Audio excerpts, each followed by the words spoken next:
Hello everyone, आप सभी का स्वागत है मेरे चैनल गोल्डन पेजेस में। एंड मैं आप सभी के लिए एक न्यू हॉरर स्टोरी लेकर हाजिर हूँ। उम्मीद है आपको ये स्टोरी पसंद आएगी। अभी मैं इस स्टोरी के बारे में आपको कुछ नहीं बताऊंगी। जैसे जैसे हम स्टोरी में आगे बढ़ते जाएंगे, आप सभी के सामने स्टोरी के पन्ने खुलते जाएंगे। इस स्टोरी का नाम है the shadow in the apartment. I hope आपको ये स्टोरी पसंद आएगी। एंड जो भी लोग चैनल पर न्यू हैं वो सभी चैनल को सब्सक्राइब और लाइक ज़रूर कीजिएगा और कमेंट भी कीजिएगा और मुझे बताइएगा कि आप सभी को ये स्टोरी कैसी लगती है। तो चलिए बिना देर किए हम इस हॉरर से भरी डरावनी स्टोरी को स्टार्ट करते हैं। हम देखते हैं शहर की सड़कें बारिश से तर थीं। वेवोशियान ने अपनी पुरानी जैकेट का कॉलर ऊपर किया और तेज कदमों से अपने घर की ओर चल पड़ा था। रात के लगभग 12 बज चुके थे। कॉफ़ी शॉप की लेट नाइट शिफ्ट ख़त्म करके विंग थका हारा घर लौट रहा था। सड़कें खाली थी, सिर्फ उसके जूतों की आवाज़ और बारिश की टप टप गूंज ही वहाँ पे गूंज रही थी। ओमेगा होना इस शहर में आसान नहीं था। अल्फ़ा हर कोने पर मिल जाते थे और उनकी नज़रें हमेशा भेदती सी लगती थी, यानी कि विंग के शरीर को अपने नज़रों से चीरती हुई विंग को महसूस होती थी। बेवशियान ने सालों पहले ही फेरोमोन्स सप्रेसेंट्स लेना शुरू कर दिया था। जब से उसने ये लेना स्टार्ट किया था तब से कोई भी आसानी से ये समझ नहीं पाता था कि विंग एक ओमेगा है। फिर भी कभी कभी एक अजीब सा एहसास होता था विंग को, जैसे कोई उसे दूर से देख रहा हो। आज भी वैसा ही लगा विंग को जब वो अपनी सोसाइटी के गेट से अंदर घुस रहा था। वो एक पल को रुक गया था। विंग पीछे मुड़ा। जब विंग ने पीछे मुड़कर देखा तो पीछे कुछ भी नहीं था, सिर्फ बारिश और अंधेरे के सिवा। पागल हो रहा हूँ मैं क्या, विंग ने खुद से बुदबुदा कर कहा और लिफ्ट की ओर बढ़ गया। उसका अपार्टमेंट चौथी मंजिल पर था, छोटा सा एक बेडरूम वाला, लेकिन अपना था। विंग उसे अपना घर कह सकता था। दरवाज़ा खोला विंग ने तो एक ठंडी हवा का झोंका उसके साथ अंदर आया। विंग ने रूम की लाइट्स जलाई। सब कुछ वैसा ही था जैसा वो छोड़ के गया था। फिर भी मन में कुछ खटका विंग को। विंग ने जैकेट उतारी, अपना बैग सोफे पर फेंक दिया और किचन में जाकर पानी का गिलास भरा। विंग ने फ़ोन निकाला तो जियांग चैंग का मैसेज था, घर पहुंच गया, अकेले मत घूमा कर इतनी रात को। इस बात पर वेवोशियान ने मुस्कुराते हुए रिप्लाई किया, पहुंच गया हूँ भाई, चिंता मत कर, सो जा अब। विंग ने जैसे ही ये मैसेज टाइप कर लिया तब वो पानी पी रहा था। पानी पीते पीते यानी कि पानी पीते हुए उसने खिड़की की ओर देखा।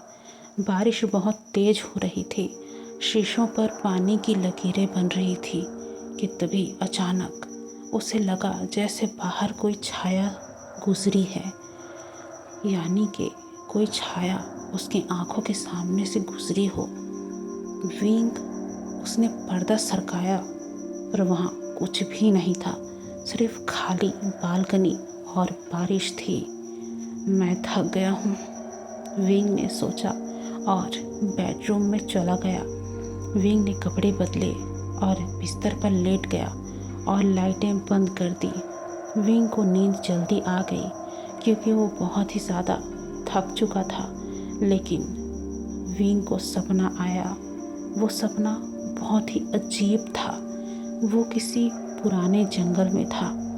पेड़ ऊंचे और टेढ़े मेढ़े थे। कोहरा इतना घना था कि हाथ को हाथ नहीं दिख रहा था। हवा में चंदन की हल्की खुशबू थी और उसके साथ कुछ और भी, जैसे पुरानी कब्र की सौंधी मिट्टी की खुशबू। तभी दूर से कोई आवाज़ आई, विंग।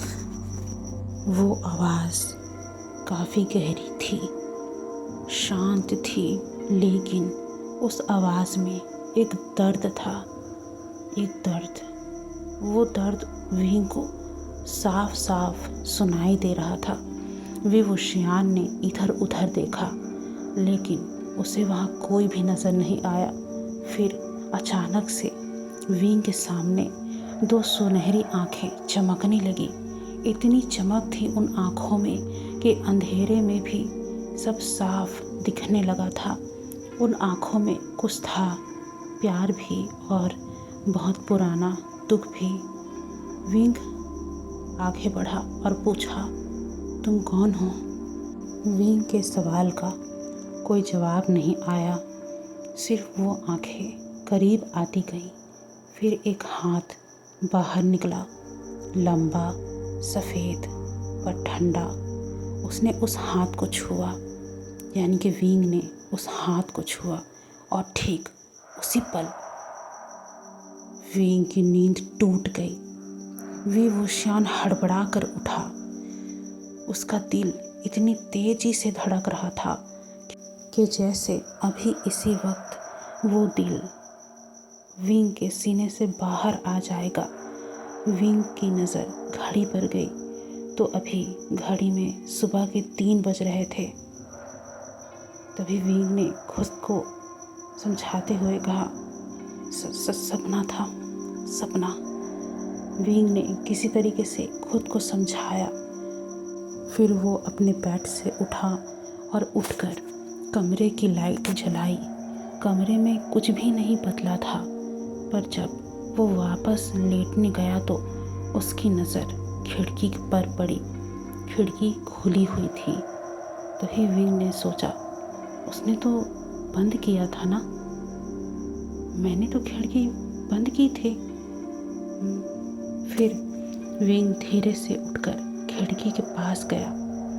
बाहर बारिश अभी भी हो रही थी। बालकनी में पानी जमा था, लेकिन कोई निशान नहीं था, ना ही पैरों के, न कुछ और। फिर भी हवा में वही खुशबू थी, चंदन की, ठंडी और पुरानी। विंग ने खिड़की बंद कर दी और लॉक लगा दिया और वापस अपने बिस्तर पर आ गया। विंग को नींद नहीं आई। वो पूरी रात वहाँ करवटें बदल रहा था। सुबह जब वो उठा तो उसकी आंखें उसे भारी महसूस हुई। विंग ने शावर लिया, तैयार हुआ और अपने कॉलेज के लिए निकल पड़ा। विंग ग्राफिक डिज़ाइन की पढ़ाई कर रहा था।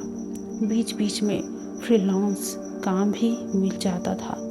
ज़िंदगी विंग की ठीक ठाक ही चल रही थी।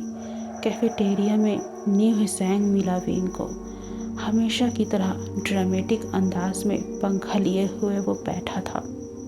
विवुशियान, तू तो आज भूत लग रहा है, क्या हुआ? तभी विवुशियान ने हंसकर सारी बात बताई। सपना, खिड़की, वो अजीब सा एहसास। न्यू हिसैंग की आंखें चौड़ी हो गई। यार, ये तो किसी हॉरर फिल्म जैसा लग रहा है। कहीं कोई अल्फा तो तेरे पीछे नहीं पड़ गया ना? तभी विंग ने हंसते हुए कहा, अरे नहीं, मैं तो बस सब प्रीसेट्स लेता हूँ। कोई कैसे जान सकता है कि मैं एक ओमेगा हूँ? फिर भी सावधान रहना, आजकल शहर में अजीब अजीब बातें सुनने में आ रही हैं विंग। पुरानी कहानियाँ फिर से ज़िंदा हो रही हैं।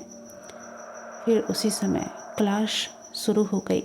प्रोफेसर लैनकिरैन डिजिटल एथिक्स पढ़ा रहे थे। विवुशियान नोट्स लेते हुए बीच बीच में डूडल बना रहा था।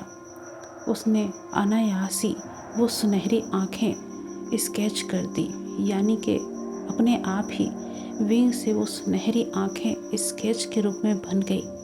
देखते ही देखते पूरा पेज उन आँखों से भर गया था। क्लास खत्म हुई तो वो बैग उठाकर बाहर निकला। हॉल में वो किसी से टकरा गया था जाते जाते। Oh sorry.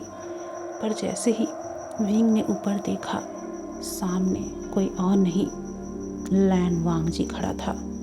कॉलेज का सबसे शांत लेकिन सबसे परफेक्ट अल्फा। उसने सफ़ेद शर्ट पहन रखी थी और काली पैंट। उसके बाल एकदम सलीके से बंधे हुए थे और चेहरा ऐसा कि कोई पेंटिंग लगे। लैन वांगजी ने विंग का हाथ थामा ताकि वो गिर ना जाए, लेकिन उसकी आंखें विंग की आंखों से मिल गई और वी वुशियान का दिल एक पल को वहीं रुक सा गया, क्योंकि वो आंखें बिल्कुल वही सुनहरी आंखें थी जो सपने में विंग ने देखी थी। तभी वांगजी ने विंग को धीमे से कहा, सावधान रहो। लैन वांगजी ने बहुत ही धीमी और गहरी आवाज़ में कहा था। फिर विंग का हाथ छोड़ दिया वांगजी ने और वो वहाँ से चला गया। वे वुशियान वहीं खड़ा रह गया था। हवा में वहीं चंदन की खुशबू आ रही थी और विंग का दिल पहली बार किसी के नाम से धड़का था और वो नाम था लैनसान। वी वुशियान उस शाम घर लौटा तो बारिश फिर से शुरू हो चुकी थी। आसमान में बादल ऐसे गरज रहे थे जैसे कोई बहुत पुराना गुस्सा वापस जाग गया हो। विंग लिफ्ट में खड़ा था, दीवार पर अपनी ही परछाई को देख रहा था। उसकी परछाई थोड़ी अजीब लग रही थी, जैसे उससे थोड़ा उसकी परछाई पीछे चल रही हो। विंग ने सिर झटका और सोचा, शायद मेरी नींद पूरी नहीं हुई है, इसी कारण से मुझे हेलुसिनेशन हो रहे हैं, बस यही वजह है। और विंग अपार्टमेंट की ओर चला गया। अपार्टमेंट का दरवाज़ा खोला तो अंदर ठंडक का एक झोंका विंग को महसूस हुआ। विंग ने लाइट्स जलाई। सब कुछ बिल्कुल वैसा ही था जैसे वो छोड़ के गया था। फिर भी विंग का मन मान नहीं रहा था। विंग ने पूरे घर में अपनी नज़र दौड़ाई। किचन, बाथरूम, बालकनी, कुछ भी नहीं बदला था। सब बिल्कुल वैसा का वैसा ही था। फिर फ़ोन पर जियांग चैंग का फिर मैसेज आया, आज कॉलेज में क्या हुआ, तो ठीक है ना। तभी वी वुशियान ने सोचा कि लैन वांगजी वाली बात बताए या नहीं, और लास्ट में विंग ने सिर्फ लिखा, सब ठीक है, बस थोड़ा थकान है। ये कहकर विंग वापस अपने काम में लग गया था। विंग ने रात का खाना बनाया, बस सिंपल सा नूडल्स। उसने टीवी ऑन किया, लेकिन कुछ देर बाद ही बंद कर दिया। मन नहीं लग रहा था विंग का। विंग बेडरूम में गया, किताब उठाई, लेकिन 2 पेज पढ़ते ही उसकी आंखें बंद हो गई थी। नींद आ गई थी उसे। जब विंग सो रहा था तब नींद फिर वही सपना लेकर आ गई विंग की आंखों में। इस बार जंगल और घना था। कोहरा इतना था कि सांस लेना भी मुश्किल हो रहा था। फिर वही आवाज़ विंग को सुनाई दी, विंग, आओ विंग, मेरे पास आओ। विंग ने जैसे ही ये आवाज़ सुनी, वो आगे बढ़ने लगा था। इस बार वो सुनहरी आंखें उसके काफ़ी करीब थी। उसके पीछे एक चेहरा उभर रहा था, सुंदर, शांत, लेकिन बहुत ही ज़्यादा दुखी। उसके लंबे बाल थे, उसने सफ़ेद कपड़े पहन रखे थे। चेहरा लैन वांगजी जैसा था, लेकिन फिर भी अलग लग रहा था, जैसे बहुत पुराना हो। तुम कौन हो? वी वुशियान ने पूछा। उस चेहरे ने मुस्कुराने की कोशिश की और कहा, मैं तुम्हारा इंतज़ार कर रहा हूँ बहुत सालों से। विंग ये सब सुन ही रहा था कि फिर एक ठंडा हाथ विंग की ओर बढ़ा। विभूषण ने उसे छूने की कोशिश की और फिर हड़बड़ाकर वो उठ बैठा। उसका सपना टूट चुका था। इस बार घड़ी में रात के 2:30 बज रहे थे। कमरे में अंधेरा था। विंग ने लाइट्स जलाई और फिर उसकी नज़र खिड़की पर गई। खिड़की फिर से खुली हुई थी। बारिश का पानी अंदर टपक रहा था। फर्श गीला हो रहा था। विंग का दिल तेजी से धड़कने लगा। विंग धीरे धीरे उठा और खिड़की के पास गया। बाहर कुछ नहीं दिखा विंग को, सिर्फ अंधेरा और बारिश। विंग ने खिड़की बंद की और लॉक लगा दिया और इस बार कुर्सी भी लगा दी सामने और विंग वापस बिस्तर पर लेट गया। वो वापस बिस्तर में लेटा तो था पर उसे नींद नहीं आई। विंग छत को देखता रह गया और उसके मन में सवाल उठ रहे थे, क्या सच में कोई है या ये सिर्फ खेल है, दिमाग का खेल। सुबह विंग उठा तो थका थका सा लग रहा था। विंग ने शावर लिया और तैयार हो गया और कॉलेज के लिए निकल गया। आज निये हुसैन से मिलते ही उसने सारी बात उसे बता दी। यार, खिड़की खुद ब खुद खुल रही है, सपने बार बार आ रहे हैं, मैं क्या करूं? इस बात पर न्यू हुसैन ने गंभीर होकर कहा, विश्यांग, ये कोई नॉर्मल बात नहीं लग रही है। कहीं कोई पुरानी चीज़ तेरे साथ तो नहीं जुड़ गई? पुरानी चीज़? कैसी? तभी न्यू हुसैन ने कहा, तूने कभी गोसुलैंड क्लैन के बारे में सुना है? बहुत पुराना परिवार। कहते हैं उनके पास प्राचीन जादू था, शराब भी था और अमरता भी था। विभूषण ने हंस दिया, कहा, अरे वो तो पुरानी कहानियाँ हैं, आजकल कौन मानता है ऐसी चीज़ों को। लेकिन मन में कहीं ना कहीं बीज पड़ा रह गया था विंग के। क्लास में विंग बैठा तो उसका ध्यान क्लास में नहीं लग रहा था। विंग बार बार अपनी नोटबुक पर वो सुनहरी आंखें बनाता रहा था। जब विंग ये सब कर रहा था तब प्रोफेसर लैंडग्रेन ने उसे 2 बार टोका भी था और क्लास जब ख़त्म हुई तो विंग लाइब्रेरी की ओर चला गया था। विंग यूं ही लाइब्रेरी नहीं गया था, वो कुछ ढूंढना चाहता था, वो भी गोसुलैंड क्लैन के बारे में। लेकिन लाइब्रेरी में सिर्फ आधुनिक किताबें ही रखी हुई थी, पुरानी चीज़ें ऑनलाइन भी मुश्किल से ही मिलती थी, ऐसी चीज़ें वहाँ रखी हुई थी। विंग बैठ गया कि किसी की परछाई उसके ऊपर पड़ी। विंग ने ऊपर देखा तो वहाँ लैन वांगजी खड़ा था। उसके हाथ में एक किताब थी। तुम यहाँ? विभूषण ने पूछा। तभी लैन वांगजी ने सिर हिलाया और कहा, हाँ, कुछ ढूंढ रहा था। दोनों की नज़रें मिली और विभूषण को फिर वही खुशबू महसूस हुई, चंदन की, ठंडी। तुम अच्छे से हो? लैन वांगजी ने अचानक से पूछा। वांगजी के इस क्वेश्चन पर विभूषण चौंक गया और चौंकते हुए कहा, हाँ, क्यों? तभी लैन वांगजी एक पल को चुप रहा, फिर बोला, कुछ नहीं, बस सावधान रहना। इतना कहकर वांगजी वहाँ से चला गया। विभूषण उसके पीछे देखता रह गया और उसके मन में एक सवाल और बढ़ गया। शाम को घर लौटा तो दरवाज़ा खोलते ही वो ठिठक गया।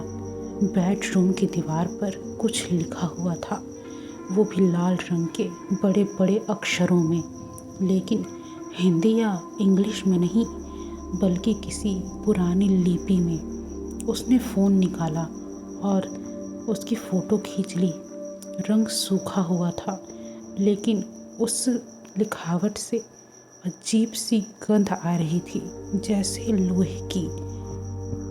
उसने गूगल पर सर्च किया, लेकिन विंग को कुछ भी नहीं मिला। फिर विंग ने जियांग चैंग को ये फ़ोटो भेज दी। ये क्या है? मेरी दीवार पर क्या लिखा मिला है? विंग ने मैसेज में लिखा था। जियांग चैंग का जवाब तुरंत ही आया। जियांग चैंग ने लिखा था, मैं अभी आ रहा हूँ, अकेले मत रहना। लगभग आधे घंटे के बाद जियांग चैंग आ गया था। जियांग चैंग ने दीवार देखी और उसका चेहरा बदल गया। ये कोई मजाक नहीं है। रंग खून जैसा लग रहा है। दोनों ने मिलकर दीवार को साफ करने की कोशिश की, लेकिन लिखाई नहीं गई। यानी कि जो लिखी हुई चीज़ें थी वो नहीं मिटी, जैसे दीवार में घुस गई हो। इस तरीके से वो लिखावट उस दीवार में जम चुकी थी। अब रात को जियांग चैंग वहीं रुक गया और सोफे पर सो गया। वहीं वी wuxian बेडरूम में था, लेकिन विंग को नींद ही नहीं आ रही थी। विंग रात भर जागता रहा। सुबह जब जियांग चैंग उठा तो दीवार बिल्कुल साफ थी। लिखाई गायब हो चुकी थी, जैसे कभी वहाँ थी ही नहीं। विंग भी ये सब देखकर बहुत ही ज़्यादा हैरान था। तभी जियांग चैंग ने कहा, विंग, तुझे यहाँ से शिफ्ट हो जाना चाहिए। लेकिन वी wuxian ने साफ साफ मना कर दिया। विंग ने कहा, मैं भागूंगा नहीं, पता लगाऊंगा कि ये क्या हो रहा है। उसी दिन यानी कि विंग उस दिन कॉलेज नहीं गया था, वो घर पर ही रहा। उसने लैपटॉप ऑन किया और गुसुलैन क्लैन के बारे में सर्च करने लगा था। कुछ पुरानी वेबसाइट्स मिली विंग को। एक में नाम बार बार आ रहा था, लैन वांगजी, लेकिन आज का नहीं, लगभग 800 साल पुराना। कहा जाता था कि वो अमर था एक श्राप की वजह से, और उसके साथ एक ओमेगा थी जिसने यिन आयरन निकाला था और भूत बन गई थी। वी wuxian ने स्क्रीन को करीब से देखा। उसे वहाँ एक पुरानी पेंटिंग नज़र आई थी। उस पेंटिंग में लैन वांगजी का चेहरा था, बिल्कुल वैसा ही जैसा आज उसने कॉलेज में देखा था। उसका हाथ कांपने लगा था, यानी कि उस पेंटिंग का चेहरा हूबहू कॉलेज के लैन वांगजी जैसा था। ये कैसा है? ये कहकर विंग उस स्क्रीन को टच कर रहा था। अब समय थोड़ा बीता और शाम को दरवाजे पर किसी की दस्तक हुई। विंग ने डोर आई से देखा, बाहर और कोई नहीं, लैन वांगजी खड़ा था, भीगा हुआ बारिश में। हाथ में उसके एक पुरानी किताब थी। विंग पहले हिचकिचाया था, फिर विंग ने हिम्मत करके दरवाज़ा खोल दिया था और पूछा था, तुम यहाँ? और लैन वांगजी ने उसकी ओर आंखों में देखा था और कहा, हाँ, क्योंकि अब वक्त कम है। वो चीज़ वो तुम्हारे पीछे पड़ी है, वो मुझे जानती है और अब मैं तुम्हें भी जानने लगा हूँ। वी wuxian ने उसे अंदर आने दिया और दरवाज़ा बंद कर दिया। दोनों सोफे के पास आए और विंग ने वांगजी को बैठाया। फिर विंग ने सारी बातें कहना शुरू की। वो सपना, खिड़की का खुलना, उसकी दीवार पर वो लिखावट, सब कुछ विंग बताता गया और लैन वांगजी चुपचाप सुनता गया। फिर लैन वांगजी ने बोला, मैं बता सकता हूँ कि ये क्या हो रहा है, लेकिन इसके बाद तुम्हारी ज़िंदगी पहले जैसी नहीं रहेगी। इस बात पर वी wuxian ने गहरी सांस ली और कहा, बता दो, मैं तैयार हूँ। तभी लैन वांगजी ने एक किताब खोली, एक पुराना पन्ना दिखाया विंग को। उस पर वही लिपि लिखी थी जो दीवार पर लिखी थी। और फिर लैन वांगजी ने कहना शुरू किया। ये कहता है जो मेरी थी वो वापस आएगी और वो 800 साल पहले मेरी थी। अब वो मुझे चाहती है क्योंकि तुम मेरे सबसे करीब हो। ये कहते ही कमरे में जैसे खामोशी छा गई थी। बाहर बारिश तेज हो गई और बेडरूम में एक आवाज़ आई, जंजीर घसीटने की, धीरे धीरे। और वो आवाज़ विंग और वांगजी को अपने करीब आती हुई महसूस हुई थी।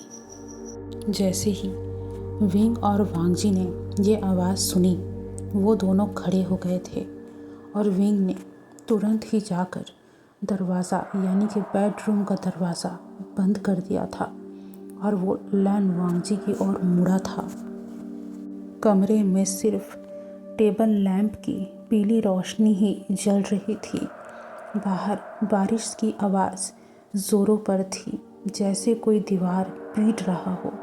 लैन वांगजी भीगे कपड़ों में खड़ा था और हाथ में उसके वही पुरानी किताब थी। उसके बालों से पानी टपक रहा था, लेकिन चेहरा एकदम शांत था। तभी बैठो, विवुशियान ने कहा और सोफे की ओर इशारा कर दिया। लैन वांगजी ने सिर हिलाया और बैठ गया, किताब को अपनी गोद में रख ली और विवुशियान सोफे पर ना बैठकर उसके सामने ही कुर्सी खींचकर बैठ गया। दोनों कुछ पल तक चुप रहे, सिर्फ बारिश की आवाज़ ही वहाँ आ रही थी। फिर विवुशियान ने पूछा, तुम वही लैन वांगजी हो ना जिसके बारे में मैंने अभी अभी पढ़ा, वो 800 साल पुराना? लैन वांगजी ने उसकी आंखों में देखा और कहा, हाँ मैं वही हूँ। इस बात पर विवुशियान की सांसें जैसे रुक सी गई थी।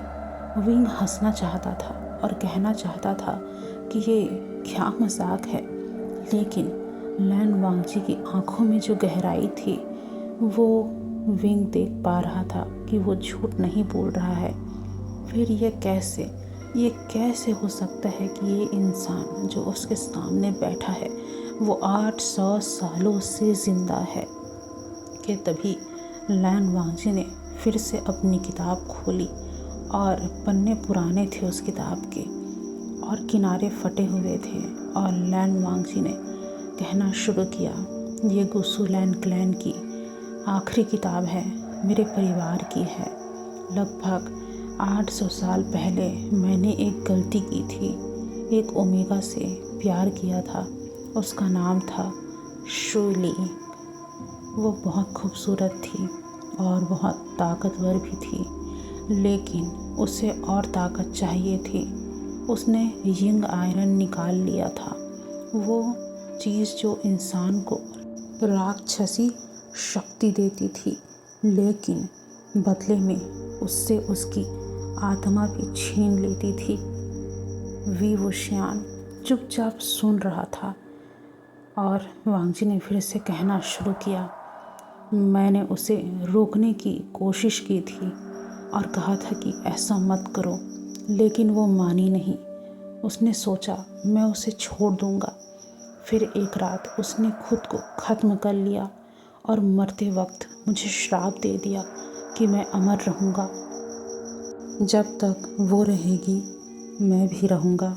और वो अब एक स्पिरिट बन चुकी है, यानी कि एक भूत बन गई है और वो जंजीरों में बंधी हुई है, क्योंकि मैंने उसे रोकने के लिए गुसु लैन की आखिरी जादूगरी का इस्तेमाल किया था। लैन वांगजी की आवाज़ में पहली बार दर्द साफ सुनाई दिया था। 800 साल से मैं उसे ढूंढ रहा हूँ ताकि श्राप खत्म कर सकूँ, लेकिन वो मुझे नहीं मारने देती खुद को और ना खुद मरती है। वो बस इंतज़ार करती है कि मैं फिर से किसी से प्यार करूं ताकि उसे बदला लेने का मौका मिले। इस बात पर विवुशियान ने गहरी सांस ली और कहा, और अब वो मेरे पीछे है, क्यों है ना? इस बात पर लैन वांगजी ने उसकी ओर देखा और कहा कि तुम मेरे करीब आए हो। तुम्हारी खुशबू, तुम्हारी हंसी, तुम्हारा चेहरा और तुम्हारी बातें, मुझे तुम्हारे साथ रहना अच्छा लगता है और वो इसे महसूस कर रही है। वो नहीं चाहती कि मैं फिर से खुश रहूं, इसलिए वो तुम्हें डराना चाहती है ताकि तुम मुझसे दूर हो जाओ या मुझे अपना बना लो।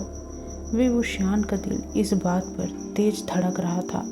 वो समझ नहीं पा रहा था कि डर लग रहा है या कुछ और हो रहा है। तो अब क्या करें? विंग ने कहा। लैन वांगजी ने किताब से एक पन्ना फाड़ा, नहीं बल्कि एक ताबीज़ निकाली। नीला कागज, उस पर चांदी के अक्षर थे। ये पहनना, ये गुसु लैन का सुरक्षा ताबीज़ है। इससे वो तुम्हें छू नहीं सकेगी, कम से कम कुछ दिनों तक। विवुशियान ने ताबीज़ लिया। ताबीज़ ठंडा था। विंग ने उसे गले में डाल लिया और वांगजी को शुक्रिया कहा। लैन वांगजी उठने लगा और कहा, मैं जाता हूँ, लेकिन याद रखना, अगर कुछ भी अजीब लगे मुझे बता देना। इस बात पर विवुशियान ने उसका हाथ पकड़ लिया और कहा, रुको, एक और सवाल है। तुम मुझे जानते हो पहले से? इस बात पर लैन वांगजी रुक गया और कहा, पहली नज़र में ही लगा कि तुम्हें पहले देखा है, लेकिन नहीं, तुम नए हो, लेकिन तुम्हारे अंदर कुछ है जो मुझे अपनी ओर खींचता है। इस बात पर दोनों की नज़रें मिली और विवुशियान को लगा जैसे समय वहीं रुक गया हो। फिर लैन वांगजी ने अपना हाथ उससे छुड़ाया और दरवाज़ा खोलकर बाहर चला गया। विवुशियान वहाँ अकेला रह गया।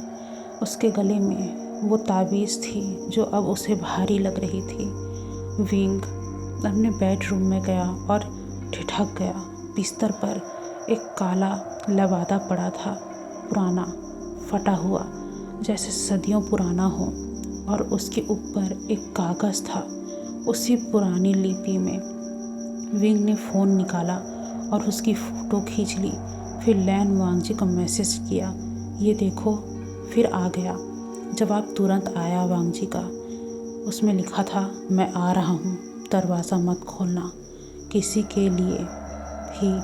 लेकिन इससे पहले कि लैन वांगजी वहाँ पहुँचता, कमरे में ठंडक बढ़ गई और लाइटें झपझपाने लगी और बेडरूम से जंजीर की आवाज़ आई और धीरे धीरे करीब आती हुई विंग को महसूस हुई और विवुशियान पीछे हटा। उसने ताबीज़ कसकर पकड़ा। नीली रोशनी अचानक से उस ताबीज़ से चमकी और आवाज़ रुक गई, लेकिन दीवार पर कुछ उभरा, वो भी लाल अक्षरों में, तू उसे नहीं बचा सकता वांगजी, इस बार वो मेरा होगा। और फिर सब शांत हो गया। लैन वांगजी जब आया, उसने सब देखा और कहा, वो और ताकतवर हो रही है। उसने कहा, ताबीज़ अब काफ़ी नहीं रहेगा। यानी कि वांगजी ने कहा कि अब ताबीज़ काफ़ी नहीं रहेगा, हमें कुछ और करना होगा। तभी विंग ने पूछा, क्या करना होगा? लैन वांगजी ने उसकी आंखों में देखा और कहा, तुम्हें मेरे साथ रहना होगा, कम से कम रात को, ताकि मैं उसे रोक सकूं। विवुशियान का दिल फिर धड़का और विवुशियान ने ध्यान से सोचते हुए ठीक है रहो कहकर वांगजी को इजाज़त दे दी। उस रात लैन वांगजी सोफे पर सोया और विंग बेडरूम में, लेकिन नींद किसी को भी नहीं आई। सुबह जब वो दोनों उठे तो सब नॉर्मल लग रहा था, लेकिन विवुशियान की गर्दन पर एक हल्का सा निशान था। विंग की गर्दन पर 3 लंबी लकीरें खिंची हुई थी, जैसे किसी ने नाखूनों से खरोंचा हो। लैन वांगजी ने वो निशान देखा और उसका चेहरा सफ़ेद पड़ गया। उसने कहा, वो तुम्हें मार्क कर रही है, अब वक्त बहुत कम है। तभी विवुशियान ने मुस्कुराने की कोशिश की और कहा, तो फिर कुछ जल्दी करो लैन सैन, मैं डरना नहीं चाहता, बस तुम्हारे साथ रहना चाहता हूँ। और लैन वांगची ने उसका हाथ थामा और कहा, मैं वादा करता हूँ तुम्हें कभी कुछ नहीं होने दूंगा। लेकिन बाहर बारिश फिर शुरू हो गई थी और जंजीर की आवाज़ अब घर के अंदर से आ रही थी। बहुत ही ज़्यादा डरावनी और दिल को दहला देने वाली आवाज़ वो थी जिसे विवुशियान और लैन वांगची दोनों महसूस कर पा रहे थे। तभी विवुशियान ने अपनी गर्दन पर उंगलियां फेरी। तीनों लकीरें यानी कि तीनों खरोंचे अभी भी हल्की सी जलन कर रही थी। शीशे में देखा तो लाल लकीरें साफ दिख रही थी विंग को, जैसे किसी ने नाखूनों से धीरे से खींचा हो। लैन वांगजी पास ही में खड़ा था। उसका चेहरा पहले से ही ज़्यादा गंभीर लग रहा था। ये सिर्फ शुरुआत है, वांगजी ने धीरे से कहा। वो तुम्हें अपनी ओर खींच रही है। अगर हम कुछ नहीं करेंगे तो वो तुम्हें पूरी तरह अपना बना लेगी। विवुशियान ने मुस्कुराने की कोशिश की और कहा, तो करो कुछ, मैं तैयार हूँ। लैन वांगची ने एक गहरी सांस ली, फिर कमरे के बीच में खड़ा हो गया और उसने अपनी जैकेट उतारी और अपनी शर्ट की आस्तीनें ऊपर चढ़ाई। उसके हाथों पर पुराने निशान थे, हल्के नीले रंग के, जैसे कोई जादुई चिन्ह। मुझे एक सर्कल बनाना होगा सुरक्षा का, ताकि वो अंदर ना आ सके, वांगजी ने कहा। विवुशियान ने देखा कि कैसे लैन वांगजी ने फर्श पर नीली चक्र से एक गोलाकार घेरा बनाया। उसके बीच में कुछ प्राचीन अक्षर लिखे हुए थे। फिर चारों कोनों में छोटे छोटे ताबीज़ रख दिए गए। ये क्या है? विंग ने पूछा। वांगजी ने कहा, गुसुल लैन क्लैन का प्राचीन सुरक्षा मंडल, बहुत सालों बाद इस्तेमाल कर रहा हूँ। लैन वांगजी की आवाज़ में थकान थी। ये हमें कुछ दिन की मोहलत देगा, लेकिन स्थायी नहीं है। मंडल बनते ही कमरे की हवा बदल गई, ठंडक कम हुई और बारिश की आवाज़ अभी भी आ रही थी, लेकिन अब दूर से लग रही थी। यानी कि बारिश की आवाज़ अब उन्हें दूर से आती हुई महसूस हो रही थी। वहीं विवुशियान को पहली बार सुकून महसूस हुआ और कहा, अब तुम सो जाओ। लैन वांगजी ने कहा, मैं जागता हूँ। तभी विंग ने कहा, नहीं। विवुशियान ने पूरी तरीके से सोने से मना कर दिया और कहा, तुम भी थके हो, तुम थके हुए लग रहे हो। हम दोनों जागते हैं और बातें करते हैं। लैन वांगजी ने एक पल को सोचा और फिर सिर हाँ में हिला दिया। दोनों सोफे पर बैठ गए और बीच में टेबल थी उनके। उस पर वो पुरानी किताब रखी हुई थी, यानी कि टेबल पर रखी हुई थी पुरानी किताब। बताओ ना, विवुशियान ने कहा, 800 साल कैसे तुमने बिताए? तुमने क्या क्या देखा इन 800 सालों में? तभी लैन वांगजी ने दूर दीवार की ओर देखा और बोला, बहुत कुछ। युद्ध, शांति, शहरों का बनना और मिटना। लोग आते रहे और जाते रहे, लेकिन मैं अकेला रह गया। शुरू में मैं गुस्सा था, फिर दुखी, फिर अब इन सब की आदत हो गई है। वांगजी ये सब बता ही रहा था कि विवुशियान ने वांगजी का हाथ छुआ और कहा, अब तुम अकेले नहीं हो। लैन वांगजी ने विंग की ओर देखा और उसकी सुनहरी आंखों में एक चमक आ गई। शायद, वांगजी ने कहा, शायद, लेकिन यह खतरनाक है। जितना मैं तुम्हारे करीब आऊँगा उतना ही वो गुस्सा करेगी। तभी विंग ने कहा, तो फिर दूर मत रहो। विवुशियान ने हल्के से कहा, मैं डर नहीं रहा हूँ। दोनों चुप हो गए। बाहर बारिश धीमी हो रही थी। फिर वी वुशियान ने पूछा, वो ओमेगा शोलिंग कैसी थी? लैन वांगजी ने आंखें बंद कर ली और बोला, खूबसूरत, बहुत बहुत ज़्यादा हंसती थी वो, लेकिन अंदर से टूटती जा रही थी। उसे लगता था ताकत से सब ठीक हो जाएगा। मैं उसे समझा नहीं पाया।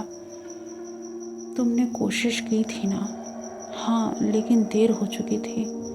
वी वुशियान ने उसका हाथ कसकर पकड़ा। इस बार देर नहीं होगी, हम साथ हैं। लैन वांगजी ने विंग की ओर देखा। पहली बार वांगजी मुस्कुराया। वो मुस्कुराहट बहुत हल्की थी, लेकिन सच्ची थी। तुम बहुत हिम्मत वाले हो। अब ये कहा वांगजी ने। अब रात गुजर गई थी। दोनों बातें करते रहे थे, बचपन की बातें, कॉलेज की बातें और सपनों की बातें। वी वुशियान ने बताया कि वो अनाथ था। जियांग परिवार ने उन्हें गोद लिया था। और वहीं लैन वांगजी ने बताया कि उसका पूरा परिवार सदियों पहले ही खत्म हो गया था। और इन्हीं सभी चीज़ में धीरे धीरे सुबह हो गई थी। मंडल अभी भी चमक रहा था। कोई आवाज़ नहीं आई थी रात भर। तभी लैन वांगजी उठा और कहा, मैं जाता हूँ, कुछ और किताबें ढूंढनी हैं। अब मैं शाम को आऊँगा। और वी वुशियान ने उसे दरवाजे तक छोड़ा था और कहा था, जल्दी आना। इस बात पर लैन वांगजी ने अपना सिर हिलाया था और वो चला गया था। अब पूरा दिन एकदम नॉर्मल बीता था। विंग कॉलेज गया, ने हुसैंग से मिला, लेकिन किसी को इस बारे में कुछ भी नहीं बताया। शाम को घर लौटा तो विंग के मन में बेचैनी थी। वो लैन वांगजी का इंतज़ार कर रहा था। अब लगभग रात के 8 बज चुके थे और रात के 8 बजे उसके दरवाजे पर दस्तक हुई। विंग ने जब दरवाज़ा खोला तो सामने और कोई नहीं, लैन वांगजी खड़ा था। उसके हाथ में एक थैला था और उसने कहा, खाना लाया हूँ। दोनों ने साथ खाना खाया और उस खाने में नॉर्मल चावल और सब्जियाँ थी, लेकिन उसका टेस्ट काफ़ी अच्छा था। खाने के बाद लैन वांगजी ने मंडल को फिर से मजबूत किया और कहा, आज रात वो आएगी, उसने कहा है। मंडल कमज़ोर हो रहा है। वी वुशियान का दिल धड़क गया। तो हम क्या करेंगे? जब वांगजी ने विंग का घबराया हुआ चेहरा देखा तो कहा, मैं उसे रोकूंगा, तुम बस मेरे पास रहना। विंग ने हाँ में सिर हिलाया और अब रात गहराती गई और दोनों सोफे पर बैठे थे कि तभी अचानक से लाइट्स झपझपाने लगी। तापमान गिर गया और बेडरूम से जंजीर की आवाज़ आने लगी। लैन वांगजी ने वी वुशियान का हाथ कसकर पकड़ लिया और कहा, डरना मत। तभी मंडल की नीली रोशनी और तेज हो गई और फिर एक छाया उभर आया। लंबा सफ़ेद बाल और लाल आँखें। वो मंडल के किनारे पर खड़ी थी और उसे छू नहीं पा रही थी। तभी उस साय ने वांगजी को देखा और तभी एक आवाज़ आई, वांगजी। वो आवाज़ पुरानी थी और टूटी हुई भी थी। उसने कहा, तो फिर वही गलती कर रहा है। इस बात को सुनकर लैन वांगजी उठ खड़ा हुआ और गुस्से में कहा, इस बार नहीं, इस बार मैं सही करूँगा। तुम मुझे नहीं बता सकती कि मुझे क्या करना है और क्या नहीं। वांगजी की बात को सुनकर वो साया चीखी और कहा, वो मेरा है, सिर्फ मेरा। तभी लैन वांगजी ने उस साय को जवाब देते हुए कहा, नहीं। लेकिन लैन वांगजी की आवाज़ शांत थी। वांगजी ने शांत स्वर में कहा, वो मेरा है। तभी वी वुशियान हैरान था, लेकिन उसके दिल में एक गर्मी फैल गई थी। छाया ने मंडप पर हमला कर दिया। नीली रोशनी अचानक से कांपने लगी। लैन वांगजी ने अपनी उंगलियां आपस में जोड़ ली और कुछ मंत्र बुदबुदाने लगा, जिससे नीली रोशनी और तेज हो गई। छाया पीछे हट गई, लेकिन जाते जाते उसने कहा, मैं वापस आऊंगी और अगली बार मैं उसे ले जाऊंगी। इतना कहकर वो साया वहाँ से गायब हो गई और उसके जाते ही कमरे में सारी लाइट्स वापस आ गई और अंधेरा गायब हो गया। कमरा फिर से गर्म होने लगा था। वे वुशियान ने लैन वांगजी की ओर देखा और उससे पूछा, तुम ठीक हो? लैन वांगजी थका हुआ था। उसकी नाक से हल्का खून बह रहा था। उसने बहुत कमज़ोरी में आवाज़ दिया, हाँ मैं ठीक हूँ, बस थोड़ा कमज़ोर हूँ। वे वुशियान ने अपने पैंट से एक रुमाल निकाला और वांगजी का खून साफ करने लगा और कहा, तुम मेरे लिए इतना कर रहे हो क्यों? लैन वांगजी ने उसकी आंखों में देखा और कहा, क्योंकि पहली बार 800 साल में मुझे लगा कि मेरी ज़िंदगी फिर से जीने लायक है, वो भी तुम्हारे साथ, विंग। इस बात पर वे वुशियान का दिल भर आया था। विंग ने लैन वांगजी को गले लगा लिया और कहा, मैं भी यही महसूस कर रहा हूँ वांगजी। दोनों कुछ देर तक ऐसे ही एक दूसरे को गले लगाए खड़े रहे थे। बाहर जो काफ़ी तेज की बारिश हो रही थी वो रुक चुकी थी। आकाश पूरा साफ हो गया था। तारे अब दिखने लगे थे, लेकिन दोनों ये जानते थे कि शांति ज़्यादा देर तक टिकेगी नहीं, वो वापस आएगी और अगली बार और भी ताकतवर होके आएगी। फिर भी उस रात दोनों ने एक साथ सोने का फैसला किया था। सोफे पर नहीं बल्कि बिस्तर पर। दूर दूर थे दोनों, लेकिन एक ही कमरे में। वे वुशियान की नींद लग गई थी, मतलब कि उसे नींद आ गई थी। और इस बार विंग का सपना अच्छा था। सुनहरी आँखें और एक हाथ जो उसका हाथ थामे हुए था, वो भी मजबूती के साथ। अब हमें सुबह का समय दिखाया जाता है। सुबह की पहली किरण खिड़की से अंदर आई तो वे वुशियान की आंखें खुली। वो बिस्तर पर था और चादर उसके चारों तरफ लिपटी हुई थी। लैन वांगजी पासी की कुर्सी में बैठा हुआ था। उसकी आंखें बंद थी, लेकिन वो नींद में नहीं था। ऐसा लग रहा था जैसे वो ध्यान में हो, यानी कि मेडिटेशन कर रहा हो। वांगजी का चेहरा शांत लग रहा था, लेकिन उसमें साफ थकान दिख रही थी कि आखिरकार वांगजी कितना थक चुका है। वहीं वी वुशियान ने धीरे से उठने की कोशिश की, तभी उसके गर्दन में उसे हल्की सी जलन महसूस हुई। विंग ने अपने गर्दन को हाथ लगाया और उसे याद आया कि उसके गर्दन में खरोंचें थी जो कुछ समय पहले उसे दी गई थी।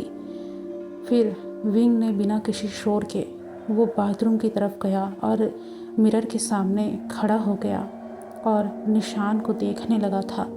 वो खरोंचों के निशान अब और गहरे हो गए थे। 3 लंबे लाल लकीरें, जैसे कोई नाखून बहुत धीरे से उसके गर्दन पर लकीर खींच गया हो, लेकिन अब उनके बीच में कुछ और भी उभर रहा था। हल्का नीले कलर का चिन्ह जो गुसुलैन क्लैन का प्रतीक था, बादल और खरगोश का। विंग को अपने उस खरोच में बादल और खरगोश के निशान भी दिख रहे थे। उसने हैरानी से उसे छुआ और कहा, ये कब हुआ? ये निशान अचानक से, वो भी मेरी गर्दन में? विंग ये सब बहुत हल्के हल्के से बोल रहा था। फिर विंग बाथरूम से बाहर आया तो लैन वांगजी की आंखें उसने खुली हुई देखी। वांगजी ने विंग को देखकर सिर्फ इतना ही कहा, क्या तुम्हें वो दिखा? इस बात पर वी वुशियान ने अपना कॉलर नीचे कर दिया और लैन वांगजी ने उस निशान को देखा। यानी कि उस निशान को देखने के बाद वांगजी का चेहरा बदल गया था। जब विंग ने वांगजी की रंगत को बदलते हुए देखा तब उसने बहुत ही गंभीर आवाज़ में पूछा था, क्या हो रहा है? तभी वांगजी ने उसे जवाब दिया था, वो और तेज़ी से आगे बढ़ रही है। ये सिर्फ खरोच नहीं है, ये उसका दावा है। वो तुम्हें अपनी संपत्ति बना रही है। हमें जल्दी से कुछ करना होगा। वी वुशियान ने इस बात को सुना लेकिन उसने कुछ भी नहीं कहा। वो बस लैन वांगजी के पास गया और उसके कंधे पर अपना सिर रख दिया और फिर कहा, मैं डर नहीं रहा हूँ, बस मुझे थोड़ा अजीब लग रहा है, जैसे कोई अंदर से मुझे देख रहा हो। लैन वांगजी ने विंग का हाथ थामा और कहा, हो रहा है, वो तुम्हारे अंदर झांकने की कोशिश कर रही है, लेकिन अभी तुम मजबूत हो। हम और समय नहीं गंवाएंगे, हम जल्दी ही इस पर काम करेंगे। तभी विंग ने अपना सिर हाँ में हिलाया और वांगजी ने अपनी किताब फिर खोली और एक नया पन्ना विंग को दिखाया। वांगजी ने विंग को वो पन्ना दिखाते हुए कहा, ये एक तरीका है, पुराना है लेकिन काम करेगा। मुझे तुम्हारी गर्दन पर अपना मार्क लगाना होगा, वो भी अपना अल्फ़ा मार्क, जो ओमेगा की ग्रंथि पर लगता है।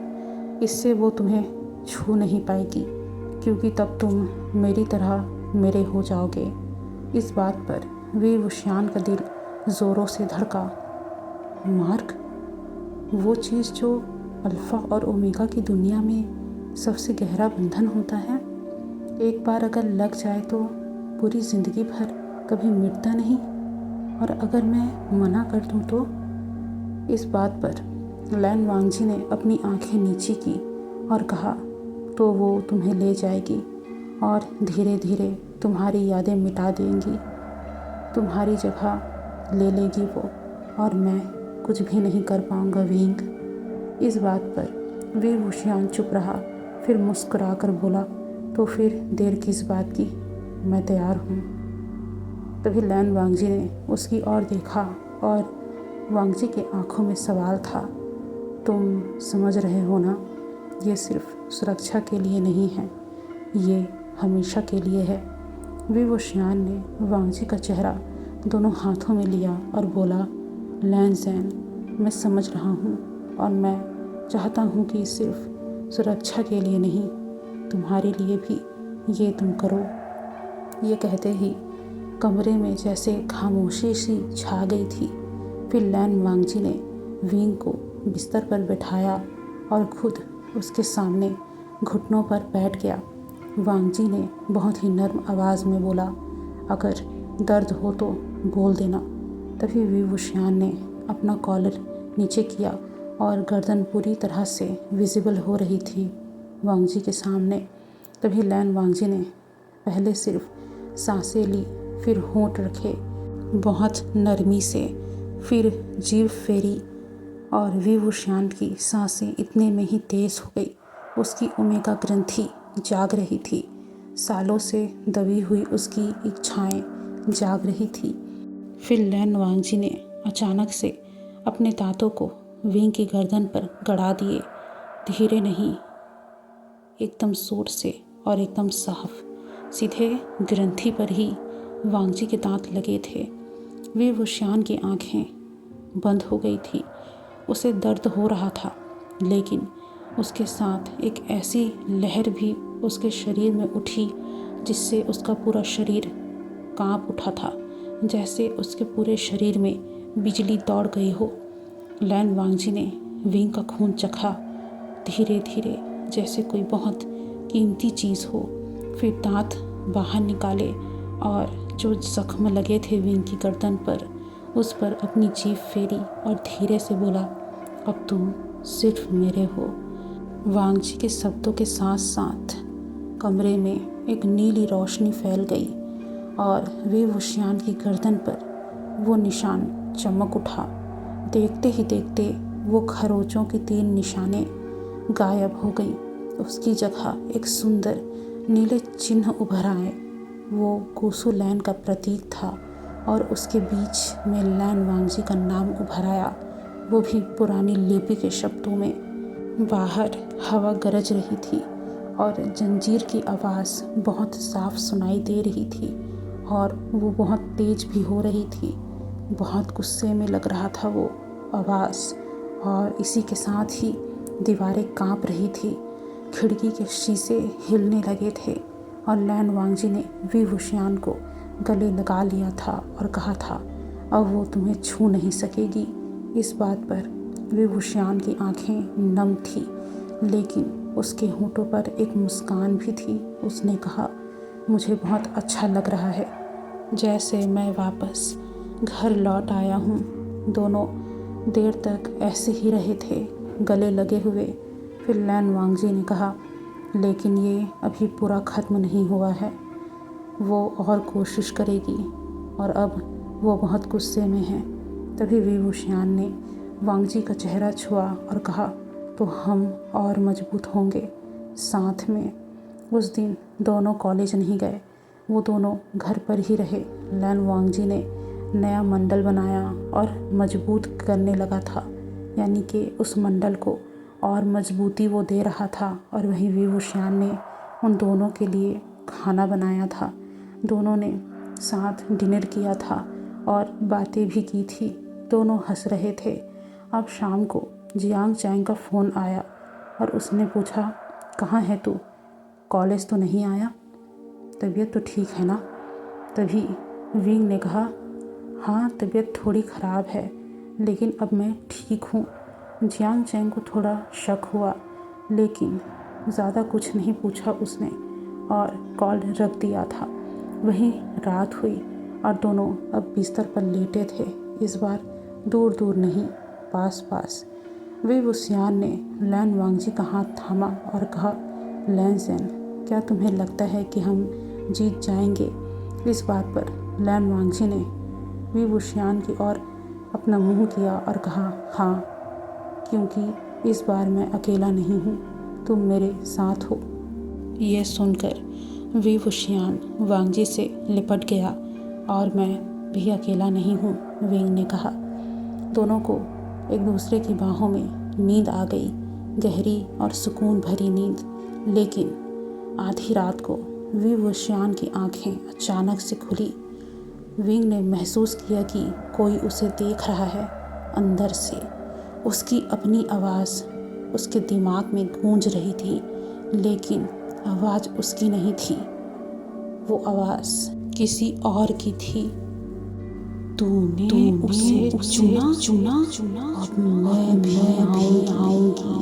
मैं तेरे अंदर हूँ और मैं अब चुप नहीं रहूंगी। विंग को अब ये सब बर्दाश्त नहीं हो रहा था। विंग ने लैन वांगजी को जगाया। लैन ज़ेन, मुझे कुछ अजीब सा लग रहा है, उठो लैन ज़ेन। लैन वांगजी ने अपनी आंखें खोली और सीधा वी वुशियान की आंखों में देखा। एक पल को वांगजी को उसमें लाल चमक दिखी थी, बस सिर्फ एक पल को, और वांगजी का चेहरा पूरा सफ़ेद पड़ गया था। नहीं, ये नहीं हो सकता, तुम उसका रीइंकार्नेशन हो, ये कैसे हो सकता है? वही आत्मा मार्ग ने उसे जगा दिया।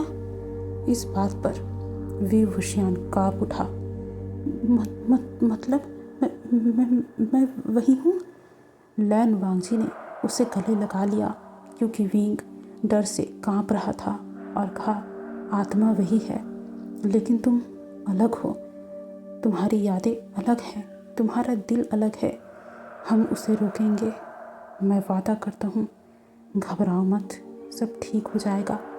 विंग डरा हुआ था, लेकिन बाहर जंजीर की आवाज़ फिर से शुरू हो गई थी।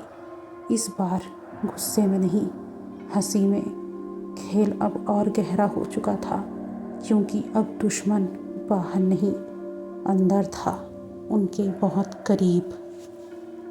तभी वी वुशियान ने लैन वांगजी के सीने से अपना सिर उठाया और कमरे में अभी भी वो नीली रोशनी हल्की चमक बिखेर रही थी, लेकिन बाहर का अंधेरा बहुत ज़्यादा गहरा था। रात के लगभग 2 बज रहे थे। उसकी अपनी आवाज़ फिर उसके दिमाग में गूंज रही थी। मैं यही हूँ और मैं जा नहीं रही हूँ। तू जहाँ भी देखेगा मैं तुझे वहीं नजर आऊंगी। विंग ये सब सुनकर कांप उठा था और लैन वांगजी ने उसे और कसकर पकड़ लिया था। बोलो मुझे, बोलो विंग, आखिरकार तुम क्या सुन रहे हो? बताओ मुझे, तुम क्या सुन पा रहे हो? तभी विभूषण ने कांपते हुए आवाज़ में कहा, वो मेरे अंदर बोल रही है वांगजी। वो कह रही है कि वो जा नहीं रही है, वो यही है। तभी लैन वांगजी ने विंग का चेहरा ऊपर किया और उसकी आंखों में देखा। उसने कहा, यानी कि वांगजी ने कहा, उसे जवाब मत देना। वो तुम्हें उकसा रही है, तुम्हारी कमज़ोरी ढूंढ रही है। उसे बिल्कुल भी ये महसूस मत दिलाना कि तुम उसके इशारे में जा रहे हो। खुद को संभालो, अपने ऊपर उसको हावी मत होने देना। वो यही चाहती है कि वो तुम्हारे ऊपर हावी हो जाए। लेकिन विभूषण की आंखें उसी वक्त फिर से एक पल के लिए लाल चमक उठी थी। उसने खुद को वांगजी से छुड़ाया और बिस्तर में, यानी कि बिस्तर से उठ गया था। और विंग ने कहा था, मैं कमज़ोर नहीं हूँ। लेकिन आवाज़ में 2 लेयर थी विंग के, एक उसकी और एक दूसरे की, यानी कि विंग के आवाज़ में ऐसा लग रहा था कि जैसे वो विंग खुद नहीं, उसके साथ कोई और भी बोल रहा है। तभी लैन वांगजी भी उठा और कहा, विंग मेरी तरफ देखो। लेकिन विभूषण वो नहीं देख रहा था। तभी विंग ने, यानी कि वांगजी ने और ज़ोर दिया और कहा, विभूषण मेरी तरफ देखो। तभी विंग मुड़ा और विंग की मुस्कान बहुत अजीब थी। तभी विंग ने कहा,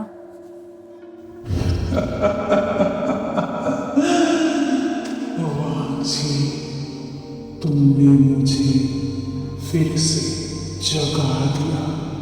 पूरे 800 साल के बाद मैं फिर से जागी हूँ। अब मैं चुप नहीं रहूंगी। मैं वो करके रहूंगी जो मुझे करना है। तुम मुझे नहीं रोक सकते लैन वांगजी। विंग की ऐसी हालत देखकर लैन वांगजी का दिल बैठ सा गया था। वांगजी जानता था ये आवाज़ विंग की नहीं बल्कि श्रीलिंग की है। तभी वांगजी ने धीरे से कहा, तुम विंग नहीं हो, विंग के अंदर से बाहर आ जाओ। तभी विभूषण की आंखें पूरी तरह लाल हो गई और उसने कहा, नहीं, अब मैं यही रहूंगी। इस शरीर में, और ये शरीर बहुत अच्छा है। तुमने जो इसे चुना है, अब मैं इसे अपने पास रखूंगी। मैं इससे दूर नहीं होंगी। ये सुनते ही लैन वांगजी ने बिना किसी देर के अपने कदमों को मंडल की तरफ बढ़ाया और वहाँ उसने अपने मंत्र पढ़ना शुरू कर दिया। देखते ही देखते वो मंडल की नीली रोशनी फिर तेज हो गई और वांगजी ने ललकारते हुए कहा, मैं तुझे निकालूंगा। तू नहीं निकलना चाहती ना? अब देख मैं तुझे कैसे निकालता हूँ। इस बात पर विभूषण, या जो अब विभूषण के शरीर में थी, वो जोरों से हंसी और कहा, तू निकालेगा। तू निकालेगा मुझे, निकाल नहीं पाएगा, क्योंकि अगर तूने कोशिश की मुझे यहाँ से निकालने की तो ये शरीर मर जाएगा। और अगर फिर ये शरीर मर गया तो तू फिर से अकेला हो जाएगा, जैसे 800 साल तक तू रहा था। क्यों रहना चाहता है फिर से वैसे ही? अगर हिम्मत है तो मुझे इसके शरीर से निकाल ले लैन वांग जी। उसकी बातों को सुनकर लैन वांगजी रुक गया। लैन वांगजी जानता था कि वो सही कह रही है। मार्क ने बाहर वाली भूत को तो रोका था, लेकिन अंदर वाली आत्मा को जगा दिया था। अब खेल पूरा का पूरा उल्टा हो चुका था। वे वुशियान का शरीर दीवार से टिका हुआ था और उसने थकी हुई आवाज़ में कहा, मैं थक गई हूँ वांग जी। इतने सालों से इंतजार किया है, अब मैं आराम करूँगी और तुम मेरे साथ रहना, जैसे पहले वादा किया था तुमने। रहोगे ना मेरे साथ वांग जी? हम हमेशा साथ रहेंगे, बिल्कुल पहले की तरह, हमेशा खुश। तुम मुझसे प्यार करते हो ना? मैं भी तुमसे प्यार करती हूँ। हम साथ रहेंगे वांग जी, पहले की तरह। तुम मेरे साथ रहोगे ना? इस बात पर लैन वांगजी ने एक गहरी सांस ली और कहा, मैंने वादा नहीं किया था। तुमने खुद गलती की थी और अब तुम बेकसूर को सज़ा दे रही हो। वांगजी की इस बात पर वी वुशियान की मुस्कुराहट कहीं गायब हो गई और उसकी आँखें और तेजी के साथ लाल चमकने लगी थी। विंग के शरीर से काले रंग का धुआं निकलने लगा था और तभी विंग ने गुस्से में कहा, गलती? मैंने गलती की? मैंने तेरे लिए सब कुछ किया था और तूने मुझे धोखा दिया लैन वांग जी। इतना कहकर वी वुशियान ने अपने हाथ ऊपर उठा लिए और हवा में अचानक से जंजीर जैसी आकृति बनने लगी थी। लैन वांगजी दौड़कर आगे गया और विंग को गले से लगा लिया, लेकिन ठीक उसी पल वी वुशियान ने खुद पर काबू पा लिया था। उसने चीख कर हाथ नीचे किया और कहा, नहीं, मैं ये नहीं करने दूंगा तुझे। तू मेरे साथ ये सब नहीं कर सकती। मैं तेरे वश में नहीं आऊँगा। और वो लाल आँखें फिर से झपकी, यानी कि विंग ने अपनी आँखें फिर से झपकाई और फिर उसकी लाल आँखें नॉर्मल हो गई थी। वी वुशियान फर्श पर बैठ गया था। विंग की सांसें तेज हो गई थी। तभी विंग ने अपने सांसों पर कंट्रोल करते हुए वांगजी से कहा, लैनसन, वो बहुत ज़्यादा ताकतवर है। वो मुझसे संभल नहीं पा रही थी। मुझे मदद चाहिए तुम्हारी। इस बात पर लैन वांगजी विंग के पास बैठा और उसे गले से लगा लिया और वांगजी ने कहा, मैं हूँ ना, हम मिलकर उससे लड़ेंगे। वो हम दोनों से नहीं जीत सकती विंग। दोनों कुछ देर तक वहाँ पर चुप रहे। फिर लैन वांगजी ने कहा, एक और तरीका है, लेकिन वो तरीका काफ़ी ख़तरनाक है। मुझे तुम्हारी आत्मा को और गहराई से जोड़ना पड़ेगा, खून से। मेरा खून तुम्हें पिलाना होगा ताकि मेरी ताकत तुम्हारे अंदर जाए और वो कमज़ोर पड़े। इस बात पर विभूषण पहले चौंका था, फिर कुछ देर सोचने के बाद उसने अपना सिर हाँ में हिला दिया था और वांग जी से कहा था, ठीक है, तुम जो चाहते हो करो, मैं तैयार हूँ, मुझे तुम पर यकीन है। विंग के कहने पर लैन वांगजी ने अपनी कलाई पर अपने दांत गड़ाए और वहाँ से खून निकाला और उस खून को वो विभूषण के होठों तक ले गया और कहा, विंग, पियो इसे। और विभूषण ने भी अपने होठों से उस खून को पी लिया। उस खून का पहला घूंट विंग को कड़वा लगा था और दूसरा घूंट गर्म लगा था और तीसरा घूंट ऐसा लगा था जैसे वो आग पी रहा हो। विंग की आंखें बंद हो गई थी और उसका शरीर कांप रहा था। फिर एक चीख निकली जैसे दो आवाज़ हो। लैन वांगजी ने विंग को कसकर पकड़े रखा था और नीली रोशनी उस पूरे कमरे में फैल गई थी। विभूषण की गर्दन का मार्ग और तेज चमकने लगा था। जब विंग की आंखें खुली तो उसकी आंखें नॉर्मल थी और उसने कहा था, लैनज़ैन, मुझे अच्छा लग रहा है। ये कहकर वो चुप था और अभी लैन वांगजी ने उसे देखकर सांसें ली। तभी वांगजी ने कहा, ये स्थायी नहीं है, बस कुछ समय की मोहलत है। हमें असली तरीका ढूंढना होगा इस श्राप को तोड़ने का। इस बात पर विंग ने भी हाँ में सिर हिलाया। अब किसी तरीके से वो रात बीती जो कि उन दोनों के लिए ही बहुत ज़्यादा मुश्किल थी। सुबह हुई तो विंग और वांगजी दोनों ही थके हुए थे, लेकिन वो दोनों एक दूसरे के साथ थे। विभूषण ने खाना बनाया और लैन वांगजी ने अपनी किताबें देखी।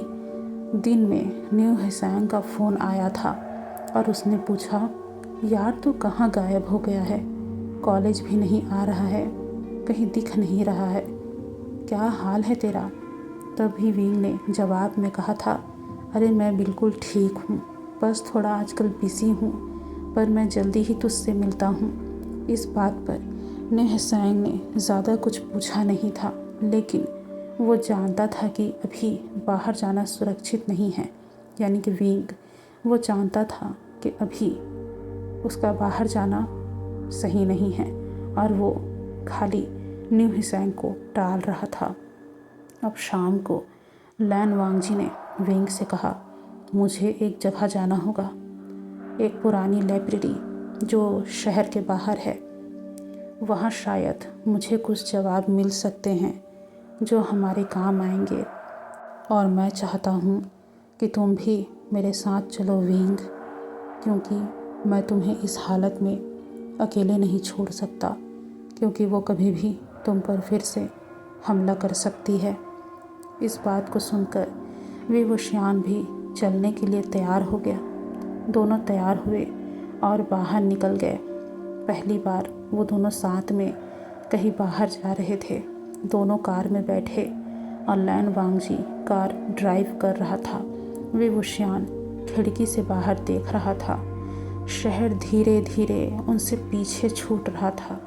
वो दोनों अपने काम पर ध्यान दे रहे थे, वांगजी ड्राइविंग पर और विंग खिड़की से बाहर देखने पर उन दोनों के ही दिमाग में काफ़ी सारी बातें चल रही थी कि अचानक से फिर उसे आवाज़ सुनाई दी, तुम दोनों जा रहे हो, लेकिन मैं भी तुम दोनों के साथ हूँ। तुम दोनों जहाँ जहाँ जाओगे मैं वहाँ आ जाऊंगी।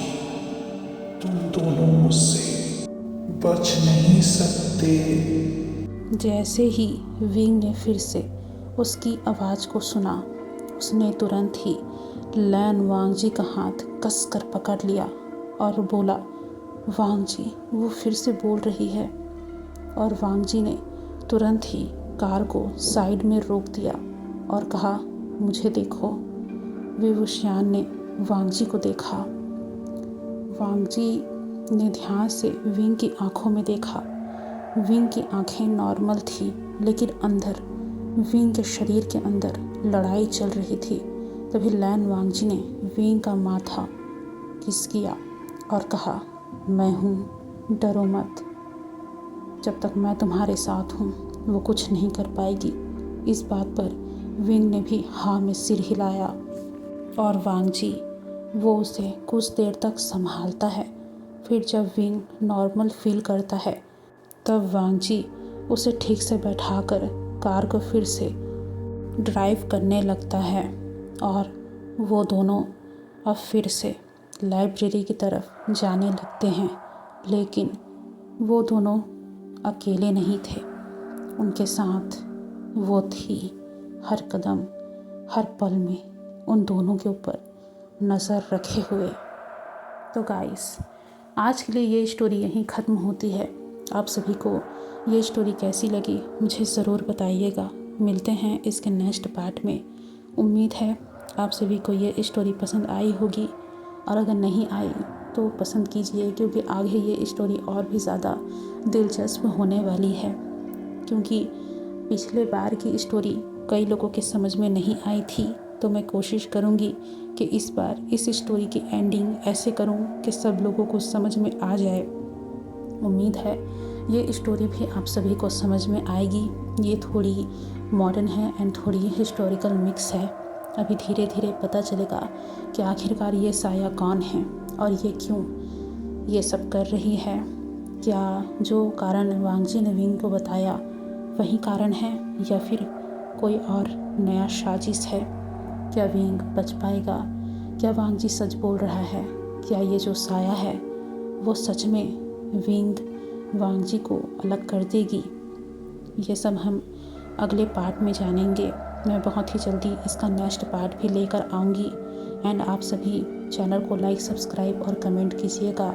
एंड देन मैं जो पोस्ट डेली डालती हूँ, प्लीज़ आप सभी उसमें भी लाइक कीजिएगा और वोट कीजिएगा। तो मिलते हैं अगले पार्ट में। Bye guys.